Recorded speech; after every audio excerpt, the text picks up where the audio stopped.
இந்த திங்கட்கிழமை வந்துட்டாலே சிலவருக்கு பார்த்தீங்கன்னா வயிற்றில் நெருப்பு கட்டிட்டு அலையிற மாதிரி இருக்கும். அதாவது இந்த திங்கட்கிழமை முழுக்க இல்லைங்க, அந்த கிட்டத்தட்ட 7 to 10 மணி வரல தான் அந்த ஒரு பரபரப்பும் பதஷ்டமும் இருக்கும். அதாவது பார்த்தீங்கன்னா திங்கட்கிழமான கண்டுக்காரன் வருவார், எப்படி அவர்கிட்ட பதில சொல்லி தாட்டலாம் அப்படின்னு புதுசு புதுசாக ஐடியாவை கண்டுபிடிச்சி வச்சு ஓட்டிகிட்டு இருப்பாங்க.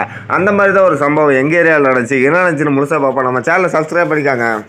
எங்கள் வீட்டுக்கு 4 வீடு தள்ளிக்கிறவர் பார்த்தீங்கன்னா ரமேஷனை கணவன் மனைவி இருவருமே கூலி வேலைக்கு தான் போகிறாங்க.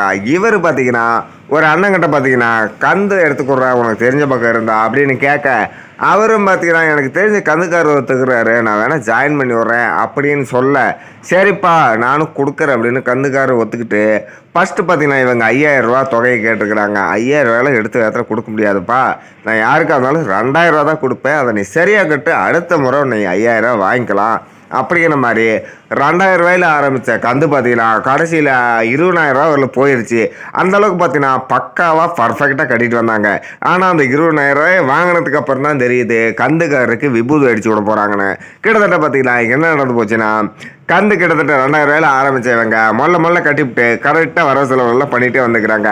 அதனால் பார்த்தீங்கன்னா கந்துக்காரருக்கு ஒரு நம்பிக்கை வந்துருச்சு, பரவாயில்லடா கரெக்டாக கட்டி போகிறோம், ஒரு வாரம் கூட தவறாமல் இனிமேல் கொடுத்துடலாம் எவ்வளோ கேட்டாலும் அப்படிங்கிற மாதிரி 2000 கட்டிவிட்டு 5000 வாங்க, 5000 கட்டிவிட்டு 10000 வாங்க, 10000 கட்டிவிட்டு டவுக்குன்னு 20000 போயிட்டாங்க. அதுக்கப்புறம் பார்த்தீங்கன்னா கந்துக்காரிசியை விட்டு முதல்ல கட்டி போடுவானுங்க, எங்கே போயிடுவானுங்க அப்படின்னு சொல்ல கிட்டத்தட்ட பார்த்தீங்கன்னா அந்த 20000 வாங்கிவிட்டு 3 வாரம் ஆகி போச்சு. வாரத்துலேயே ஆப் அடிச்சுட்டாங்க. என்னடா ஆச்சு கந்து, ஏன்டா முன்னையெல்லாம் ஒழுங்காக கட்டிட்டு இருந்தேன், இதுக்கு தாண்டா அதிகமாக பணம் கொடுத்தோன்னே உங்கள் வேலையை காட்டுறீங்கல்ல அப்படிங்க.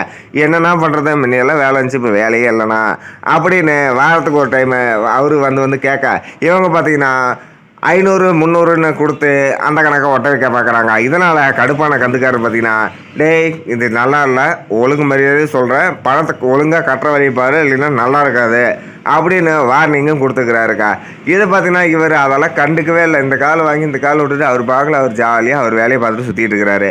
கிட்டத்தட்ட பார்த்தீங்கன்னா செம்ம டென்ஷனான கந்துக்காரர் பார்த்தீங்கன்னா இந்த வாரத்தை வந்துட்டு எப்படி இருந்தாலும் ஒரு 5000 அது பிடிங்கிட்டு விட்டுருணும், இவனா எப்படியோ டிமிக் கொடுத்துருக்குது அப்படிங்கிற மாதிரி நினச்சிக்கிட்டு வந்துட்டாருங்க. இன்னைக்கு காலையில் வந்த உடனே பார்த்தீங்கன்னா ரமேஷ் அப்படின்னு கதவை தட்டினாருங்க. ஏன்னா எழுப்பி போகிறதே கந்துக்காரர் தான். இவர் வீட்டுக்கு தான் வசூல் வந்துக்கிறாரு.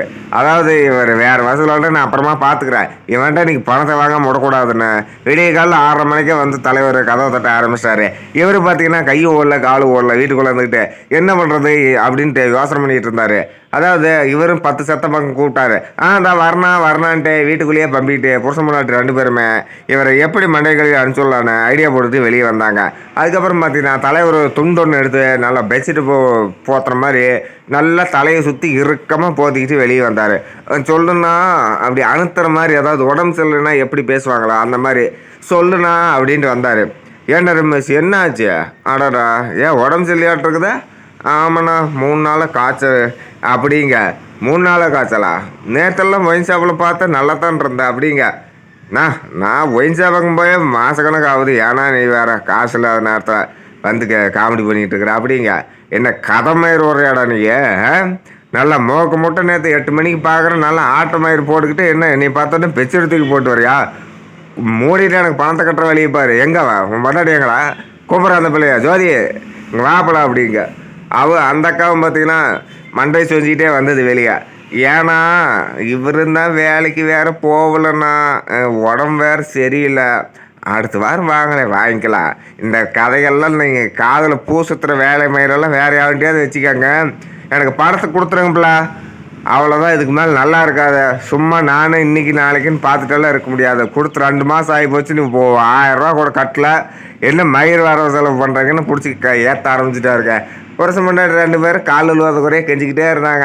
அவர் கழுவி ஊற்ற ஆரம்பிச்சிட்டாரு. இதெல்லாம் ஒரு பொழப்பா அவங்க 2 பேர்த்துக்கு? ஏன் இந்த மானக்கட்ட பொழப்பு பொழைச்சிக்கிட்டு? உங்களுக்கு பிள்ளை நான் உங்களுக்கு சம்பாதிச்சு போகிறதுக்கு நானாக கிடச்சேன்? எங்கள் ஆயாப்பா அதுக்காக பெற்றுவிட்டு போயிருக்கிறோம்.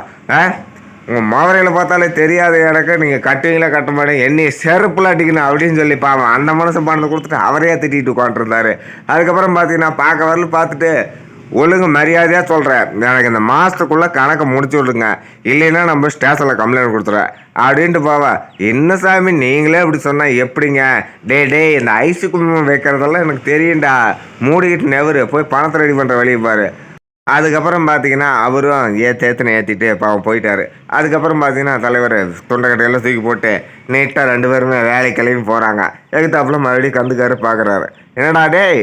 இப்ப எங்க சாவு வந்துருச்சுன்ன காலங்காத்தால? இப்ப எங்க நல்லா தானே போற? நோக்காடு போயிருச்சா?" அப்படின்னு கேட்டு பார்க்குறேன். அந்த மாசத்துக்குள்ள பணம் வரலன்னு தானே வேடிக்கை மாரி இருக்குது உனக்கு. உனக்கு என்னாப்புல நீ மாசத்துக்குள்ள பணம் வரலைன்னா 2 பேத்தையும் தூக்கிட்டு போய் உள்ள காட்டுல பண்ணையத்துக்கு போட்டுருவேன் அப்படின்னு மிரட்டி விட்டு அவர் பேக்ல போயிட்டாரு.